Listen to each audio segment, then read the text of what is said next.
Hi everyone! Happy Saturday sa inyong lahat. Kumusta po kayo? I hope lahat kayo nasa mabuting kalagayan.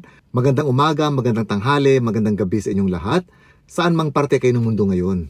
So matapos kang mag-viral itong tungkol sa missing bride na si Shera De Juan, parang may mga haka-hakang lumalabas ngayon na it's either missing bride talaga siya or isang runaway bride.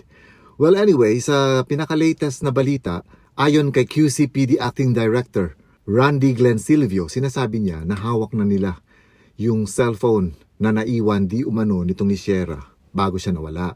Dahil sinacharge nga daw yung cellphone kaya hindi niya ito dinala nung pumunta siya sa isang mall. So ang nangyari ngayon lumalabas based doon sa digital forensic na pag-alaman na itong si Shera ay mukhang may pinagdaraanan emotionally and financially. Kumbaga medyo stressful yung buhay niya lately yata based dun sa nakita sa laman ng kanyang cellphone.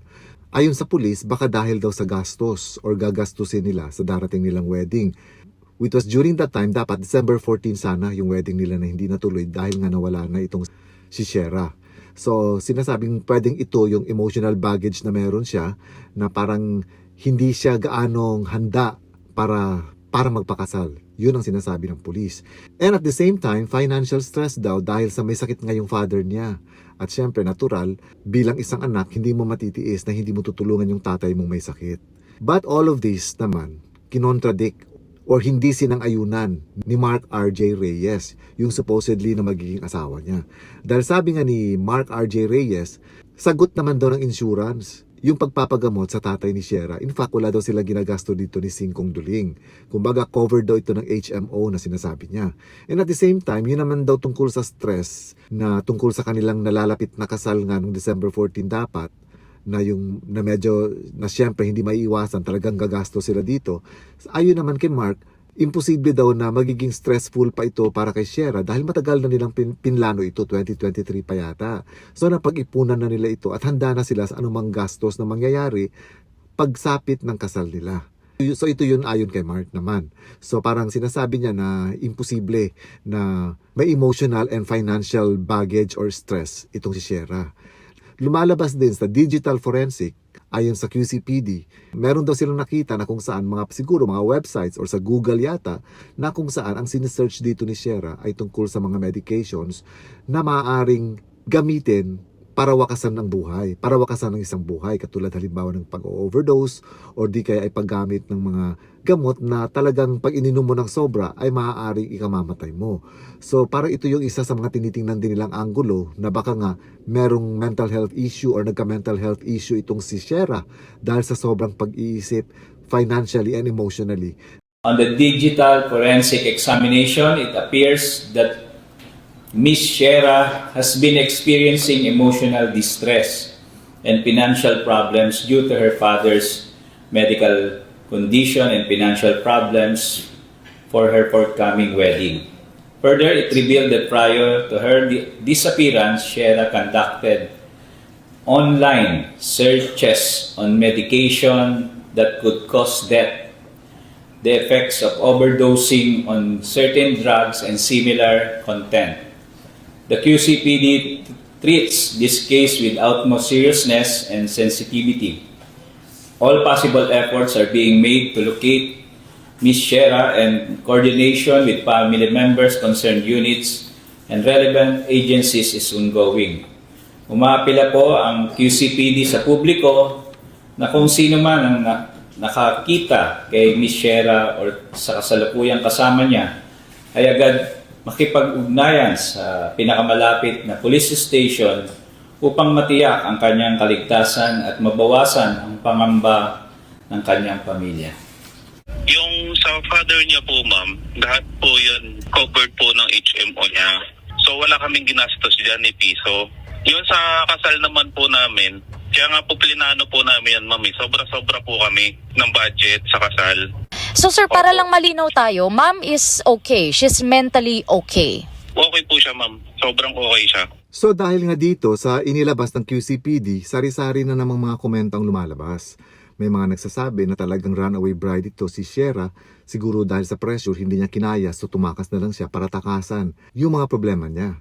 May mga iba naman nagsasabi na baka daw may third party, which is parang imposible naman dahil ayon nga kay Mark, maayos naman yung pagsasama nila. In fact, 10 years na silang in a relationship. Mas lalo pang nagkaroon ng intriga nung nilabas ng pulis na isa si Mark R.J. Reyes bilang sa person of interest sa kaso. Marami kasing hindi nakakaalam kung ano itong person of interest na sinasabi. Ang person of interest is someone na malapit dun sa namatay or yung nagkaroon siya ng communication or connection bago siya namatay, bago may masamang nangyari sa kanya. So ito yung sinasabing person of interest. But it does not necessarily mean na kapag person of interest ka, ay suspect ka na. Magkaiba ang POI sa suspect. Katulad din ito nung nangyari kay Ronaldo Valdez dati. Nung matagpuan yung bangkay ni Ronaldo Valdez, si Jano Gibbs ay naging person of interest din ng mga pulis. So ganito yung nagiging kaso ngayon ni Mark. Hindi ito, kumbaga, person of interest in a negative way. Person of interest, isa siya sa mga tao na pwedeng mapagkunan ng information tungkol dun sa nawawalang tao or tungkol sa biktima. Even yung mga magulang ni Shera, kung iisang bahay sila at dun siya nakatira bago siya nawala, maaaring ipatawag din sila ng pulis at tatawagin silang mga persons of interest. So wag tayong basta-bastang magbe-blame na lang or magtuturo na si Mark ay isang suspect na. Hindi po ganun yung person of interest. I just want to make it clear. And then, siguro dahil nga parang puzzle nga itong nangyari kay Shera, talagang kahit ang pulis siguro naguguluhan kung ano ba talagang totoong nangyari dito kay Shera.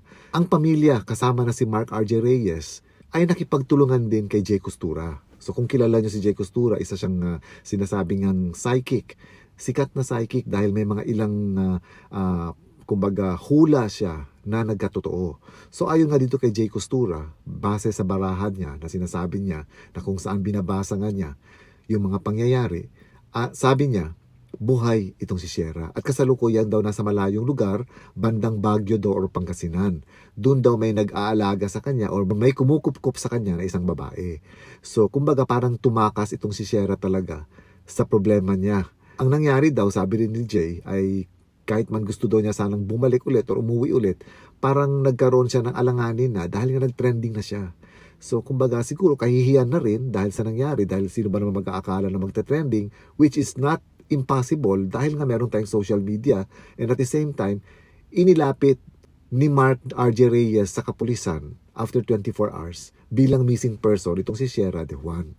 So ayon kay Jay Costura, positive na positive siya na buhay itong si Shera. Dahil nga meron ding lumabas na parang isang CCTV na ayon sa pulis, parang ina-analyze pa nila ng maayos dahil parang si Shera daw yung nakita doon na sumakay sa isang bus. Which is wala pa namang confirmation hanggang ngayon.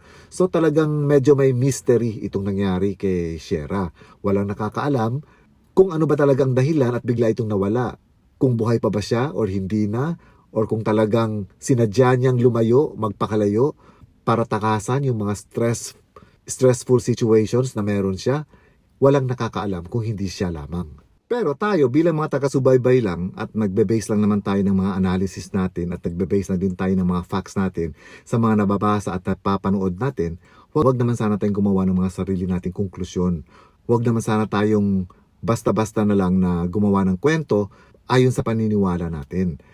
Kasi nakakaawa din dito yung mga sangkot katulad ng pamilya ni Shera, nitong husband-to-be sana niya na si Mark. Nakakaawa rin kumbaga nadadagdagan yung stress sa kanila instead na very stressed na sila sa paghahanap at pag-aantay dito kay Shera, madadagdagan pa dahil sa mga negative at mga masasakit na comments ng mga netizens tungkol sa pangyayari. Let us be kind. Ilagay natin yung mga sarili natin kung tayo yung nasa pwesto nila, kung matutuwa ba tayo pagka nakakabasa tayo o nakakarinig tayo ng mga komento na tayo mismo ang pinagdududahan, na sila mismo yung suspects, na sila yung sinisisi sa pagkawala ni Shera. As of now, kahit 8 days nang nawala si Shera, hindi pa rin tama na gumawa tayo ng kahit anong kwento base lang sa observations natin.